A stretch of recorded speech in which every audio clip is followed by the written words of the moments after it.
Për vite me radhë, jeta e Edison Harizaj ishte organizuar rreth një rregulli të vetëm, mbi jetesa. Ai jetonte në izolim pothuajse total, i rrethuar nga njerëz të armatosur, duke ndryshuar shpesh vendndodhjen dhe duke kufizuar kontaktet vetëm me një rreth shumë të ngushtë besnikësh.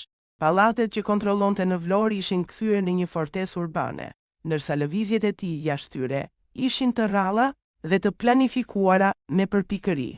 Por kjo jetë e rrethuar në masa ekstreme sigurie nuk ishte vetëm rezultati i reputacionit të tij kriminal, ajo ishte pasojë direkte e një lufte të heshtur që kishte nisur muaj më parë, një konflikt i rrezikshëm për pushtet, ndikim dhe para, që sipas hetuesve lidhej me një përplasje me një nga figurat më të forta të Durrësit. Në qendër të këtij konflikti ishte Xhevdet Troplini, i njohur ndryshe si Poja i Durrësit. Sipas dyshimeve hetimore, gjithçka nisi nga një çështje tipike e botës së krimit, gjobvënia, një mekanizëm presioni financiar që shpesh përdoret për të kontrolluar territore, biznese dhe rrjete ndikimi.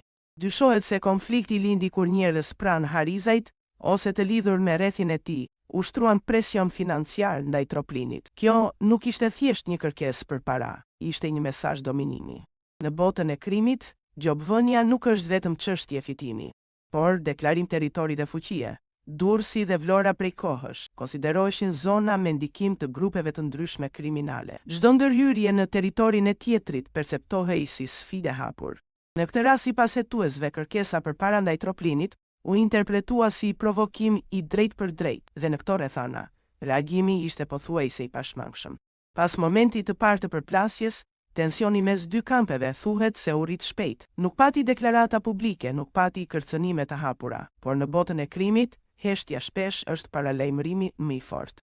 Lëvizjet e njerëzve të Harizajt filluan të monitoroheshin, kontaktet e tij u kufizuan. Ai vet u bë më paranojak se kurrë, ndryshoi vend strehim, shtoi rojet, kufizoi itineraret. Sipas personave që e njihnin, ai kishte filluar të fliste shpesh për rrezik të afërt. Kishte bindjen se dikush po e ndiqte. Ai vendosi të largohej përkohësisht nga Vlora dhe të zhvendosej në Durrës, duke menduar se atje do të ishte më i sigurt. Por pikërisht aty e priste fundi. Natën e 6 nëntori 2018, Harizaj po udhtonte me makinë në zonën e plazhit në Durrës. Në automjet ishte edhe miku i tij, Genci Caca. Në një moment, makina u sulmua me breshëri automatiku. Mi 50 plumba u qelluan në drejtim të tyre. Ishte një atentat profesionist, i shpejt dhe i pastër. Pa dëshmitar, pa kamera, pa prova, Harizaj vdiq në vend. Caca ndroi jetë më vonë në spital. Autorët u zhdukën. Makina e përdorur nga atentatorët u gjetë e djegur disa orë më vonë, një metodë klasike për të zhdukur çdo gjurmë. Përse u vra? Hetuesit shqyrtuan disa pista, por njëra prej tyre u konsiderua ndër më të fortat. Lufta për ndikim dhe hakmarrja për konfliktin financiar me Troplinin. Në botën e krimit shqiptar, gjobvënia nuk është veprim i izoluar. Ajo është pjesë e një sistemi pushteti, kur dikush sfidon një figurë të fortë në territorin e saj. Pasojat janë shpesh fatale. Elimini e Harizajt mund të ketë qenë një akt hakmarrjeje për presion financiar, një mesazh paralajmërues për rivalët, ose një lëvizje strategjike për të balancuar pushtetin kriminal në analizën e konfliktit. Hetuesit nuk anashkaluan as lidhjet e Harizajt me figura të tjera të rëndësishme të krimit, përfshirë Emiliano Shullazi, me të cilin ai konsiderohej i afërt. Kjo e komplikonte edhe më shumë situatën, sepse një përplasje mes Harizajt dhe Troplinit nuk ishte vetëm konflikt personal, mund të ishte reflektimi tensioneve më të gjera mes rrjeteve kriminale. Eliminimi i Harizajt mund të interpretohej edhe si dobësim i një krahu të caktuar të këtij rrjeti. Policia mori në pyetje disa persona të lidhur me zonën dhe me rrethet e biznesit lokal. U kryen përgjime, survejime dhe kontrolle.